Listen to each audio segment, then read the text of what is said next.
Anybody left?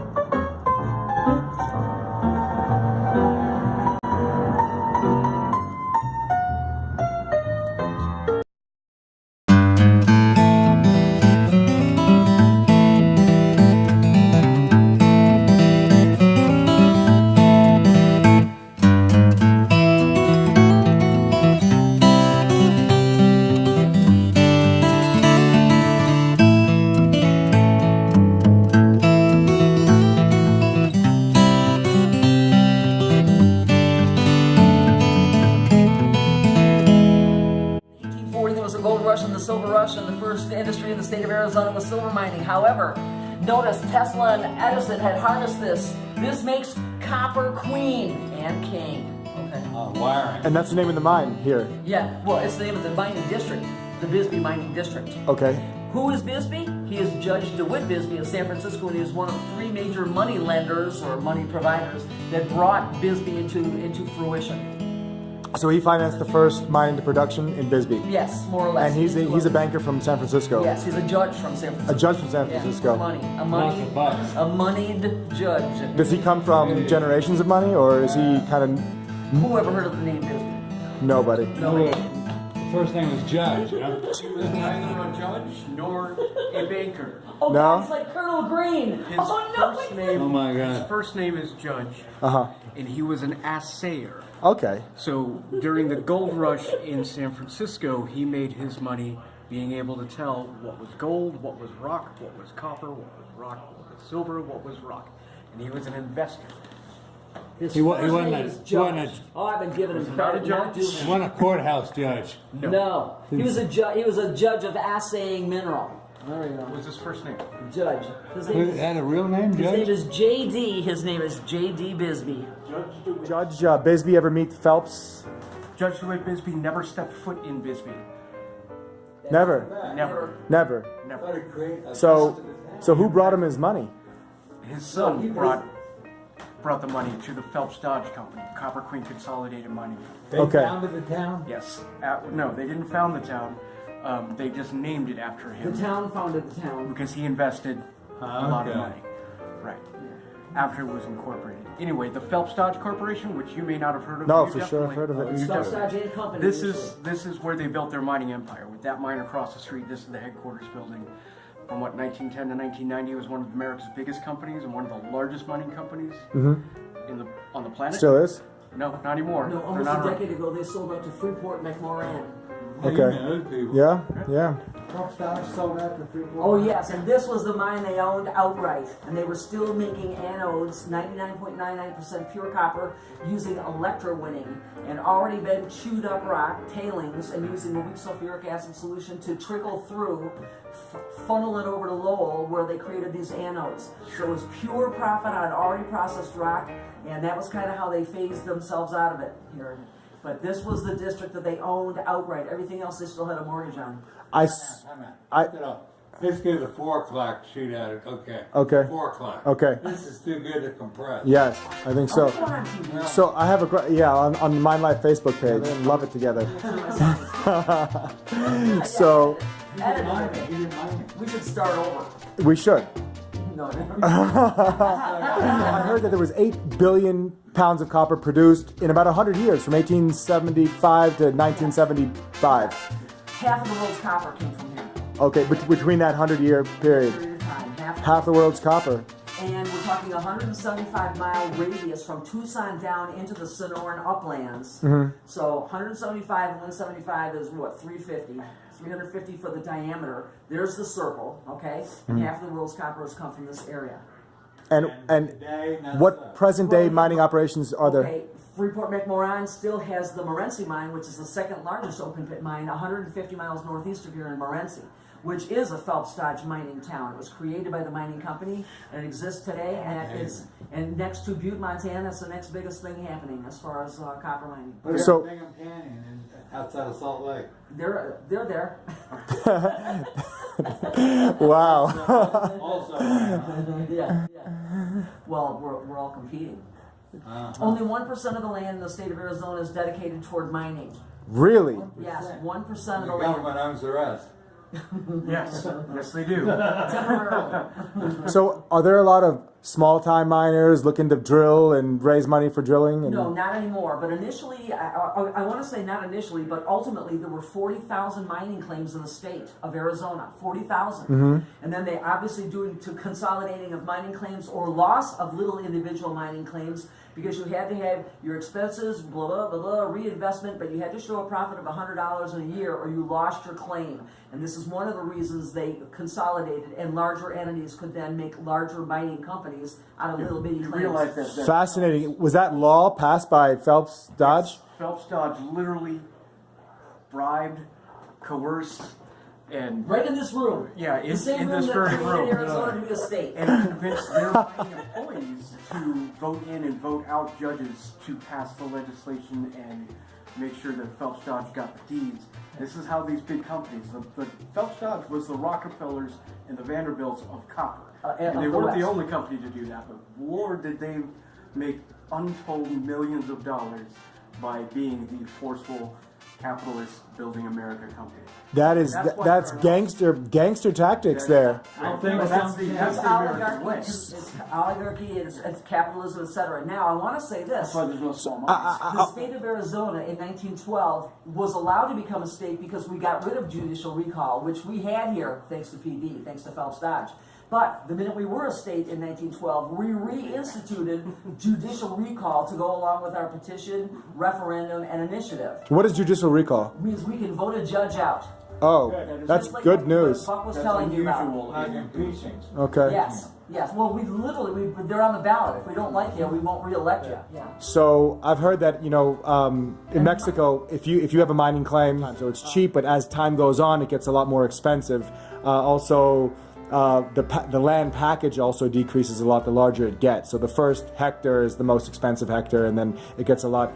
But I think it's also stacked against the little guy. Yeah, how much that makes it. Yeah, so I think what there is in Mexico currently right now is similar to what you're describing in terms of funneling out the small prospector with the piece of land, getting that land. But it also makes sense from the government point of view, because the quicker they can get land into production, the more taxes they can raise from producing mines. So you kind of want to get the land out of the hand. Yeah, if they're not raising money to advance the property, what kind of time limit are you going to put on that in terms of ownership of these mining claims? So do you know how it currently works and how many? You said 40,000 there was, but now? Now there's maybe four. Well, maybe 4 companies? Four major companies in the state of Sarco? Arizona. Sarco, Freeport-McMoRan, Rosemont. Oh, that's true. I can't think of anybody else. Who's number 4? We don't know. Asarco is Grupo Mexico. Yes. Yeah. Newmont, Freeport, and Rosemont. Oh, Newmont. And Newmont. There you go. Yeah. Freeport. Yeah. All right. Rosemont. I don't even know who The owns Monts, the Rosemont. 4 Monts. Now, how would you compare Arizona mining versus Utah versus Montana versus Colorado?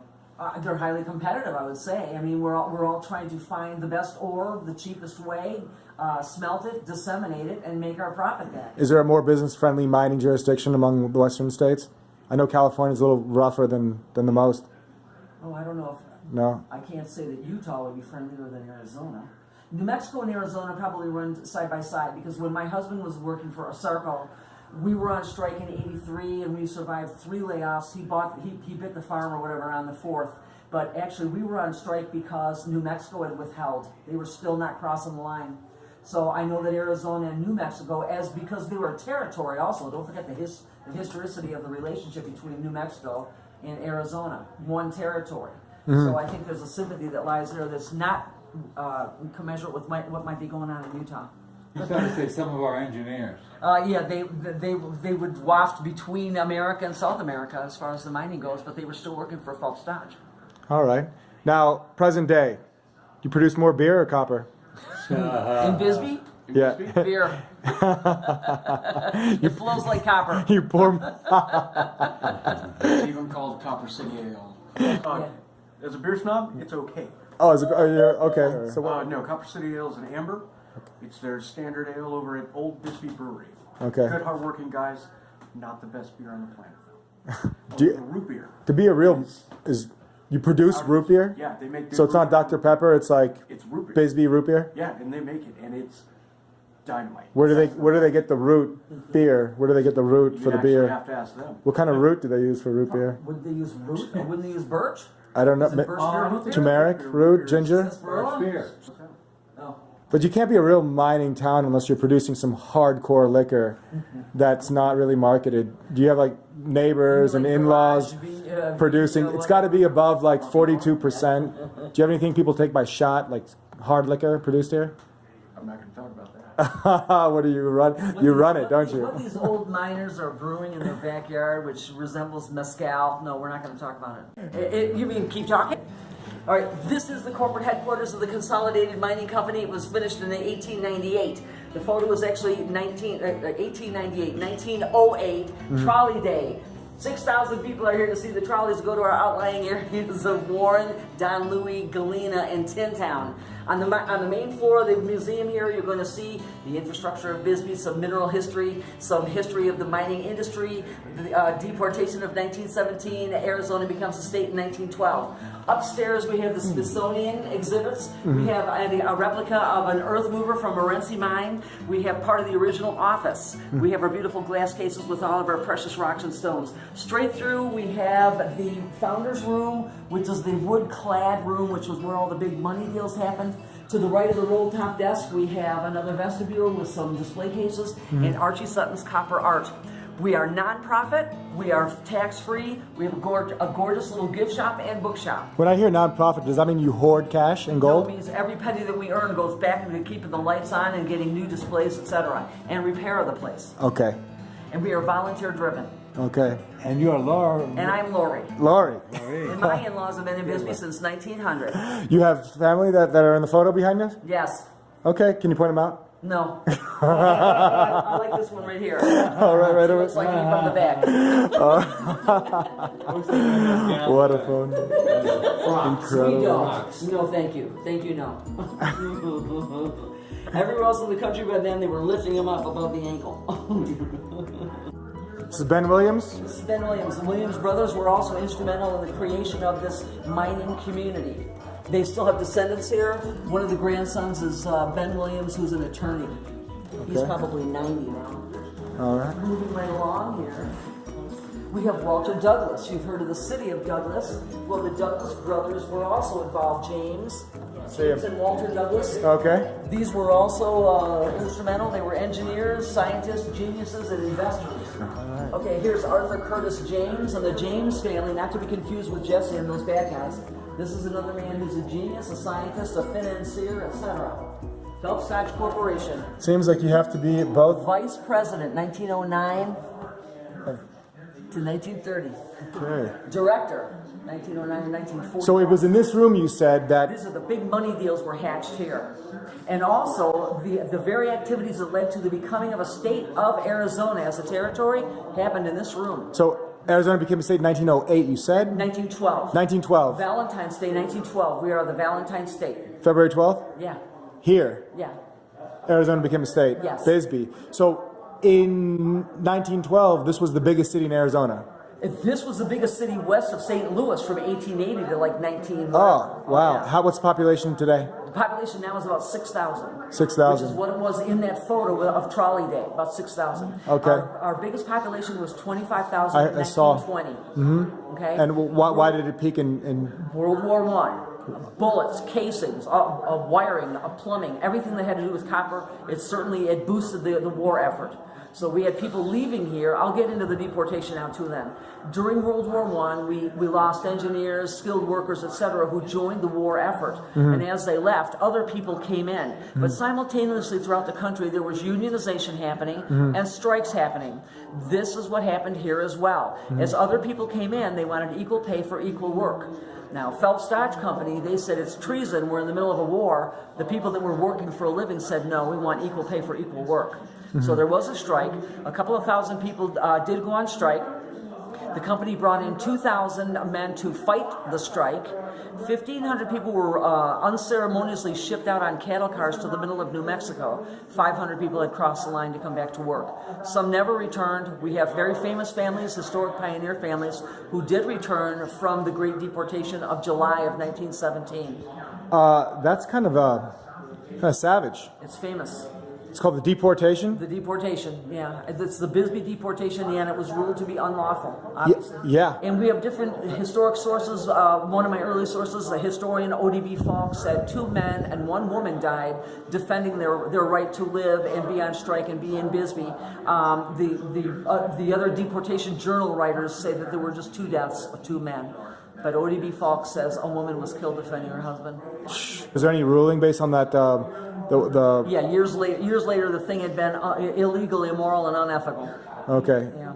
Oh. But the damage was done. Wow. So here a lot of stuff happened. And also that law that you mentioned before about all claims have to be producing at $100. Show a profit above and beyond any and all expenses of $100.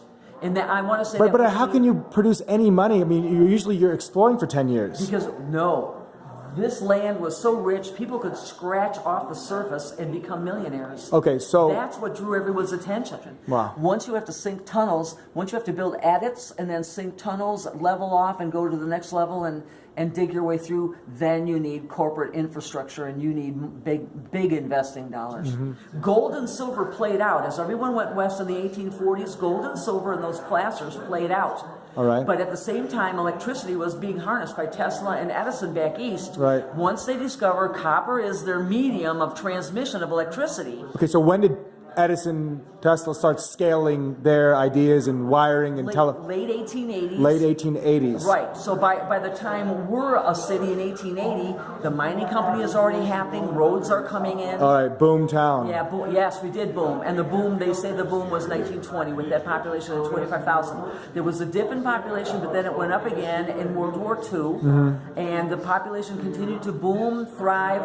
Workers for Phelps Dodge had shares in the company, etc. Mm-hmm. They shut their main mines down here in 1971, and it wasn't until the 1990s that Lavender Pit ceased to go into the open pit mining activity. Wow. Okay, Lavender Pit. So who's the other one? Oh, and Willis James.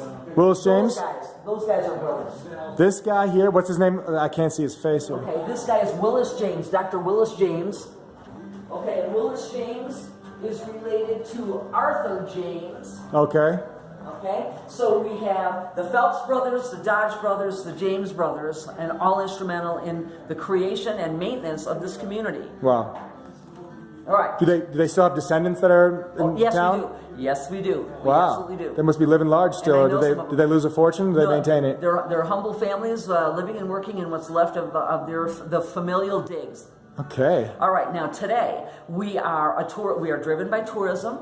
Phelps Dodge gave the building over to us in 1971 to the city of Bisbee, and in 1974 we opened this as a museum. Mm-hmm. It's nonprofit. We're with the Bisbee Commission on Humanities and the Arts, mm-hmm. and we are also a bedroom community for Fort Huachuca over west of Sierra Vista. Mm-hmm. We are a bedroom community for the 4,000 agents that are in the Tucson sector of Border Patrol, mm-hmm. and also a bedroom community for those men and women who serve as officers and administrators at the Arizona State Prison Complex in Douglas. Well, okay, so when you say bedroom community, what does that mean? It means they work somewhere else, they choose to live here. All right. So what's the average commute of somebody living here? 45 minutes either way. To which cities? To Sierra Vista. Okay. To Douglas. Yes. Even up to Benson. All right. And you're up to I-10 by then. What's rent here for 1 bedroom, 2 bedroom? You mean right now we have in the 70s there was because people were leaving, you could pick up property for a song. I just purchased a $59,000 piece of property with a building on it for our fire department for the San Jose Fire District. Wow. For $15,000. $15,000. Whoa. Yes. And I am 8 miles south of here, but it is still the Bisbee district. Our post office is Bisbee. We are out in the county. We are 1,100 feet outside the city limits of Bisbee. So if I need to buy property here, I'm going to contact Lori, weekend assistant. During the day, she's a real estate shark. Yeah, I'm a title examiner. You are? Okay, so that's important. If he gave somebody, well, guess what? That's the community of Warren is named after a gambler who lost his mining claim in a poker game, and now this whole place is a wealthy place. You know what I mean? So Lost it funny. in the card game. Yeah. Wow. You were talking about your gambling, okay? George Warren, one of the first prospectors in the Mule Mountains, filed his first claim September 1877. His dad had been killed by Indians. He was taken captive. He was freed later.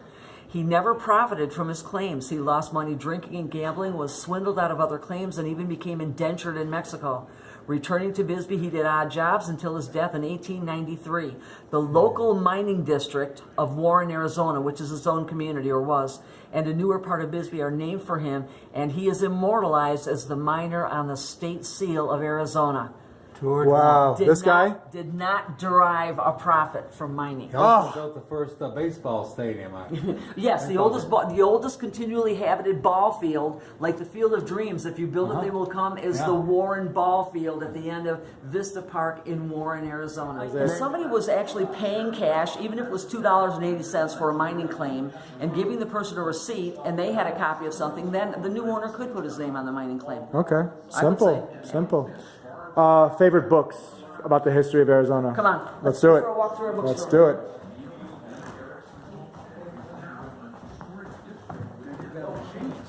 Yeah, absolutely. There's 4 million people. Can you do us from there? Yep. Okay, Bisbee, the queen of the copper camps, excellent history of the entire area, the mining industry, the community, the people that came, the people that stayed, the people that whatever. Thank you very much. Okay, you're just going to go ahead. Richard Shelton was the poet laureate of the University of Arizona. He would come down, he would teach poetry and writing classes here, and that's his book, Going Back to Bisbee. Okay. Bisbee then and now, there are comparative and contrasting photos of old time and new time. Moving right along, mining in Bisbee. This is the story of mining as a process, etc. Bisbee vignettes, little urban legends and rural legends of what had transpired. The 100th anniversary of St. Pat's. These are the Tiffany windows that are in St. Patrick's Catholic Church. We have a lovely history of this public education in Bisbee. Something just came to mind. Wages of miners. When? 1900, 1905, 1915, 1920. It'd be like $10 a month. Currently $10 a month? No, not now, but 1900, In the, 1950. okay. In I mean, the was this like slave labor in terms of being a miner, or No. were miners making money? Remember the cost of living then? Of course they made money, and not only was it commensurate with what was going on elsewhere, it was able to they wanted to live. They had jobs, they had money, they had a store, they could buy things, etc. Okay. So they've never resented the mining company, actually, and they were unhappy when the stacks were blown apart in Douglas.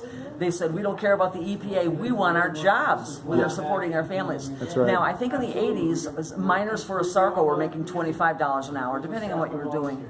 So, Which was competitive and good. yeah, excellent salary then. The wages for miners really got a lot better towards the end of the 1800s. Oh, it was, yes. The beginning of the 1800s, it was just slave labor. End of 1800s, it seems like there was enough laws passed, and Yes. and things are a lot better. And then by the time World War I happens in 1917, we've had enough strikes and labor movements elsewhere that there's protection once again.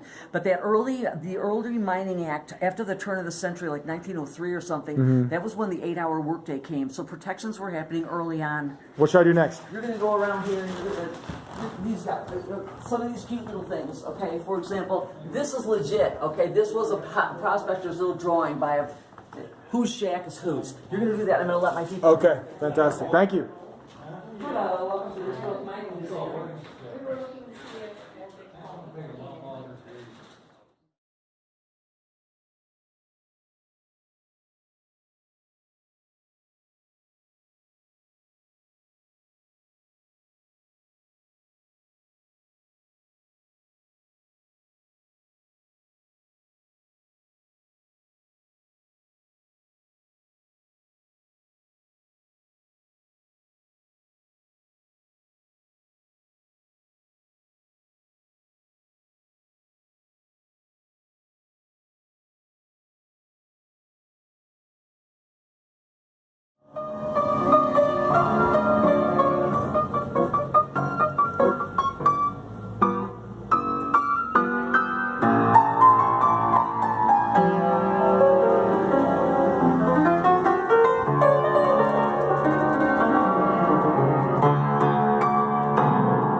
Christmas.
Went to the gypsy to get my fortune told. And I went to the gypsy to get my fortune told.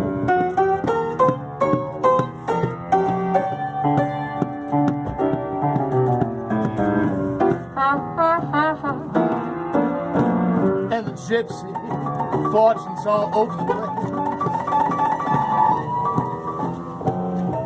Gypsy.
shine the light on me.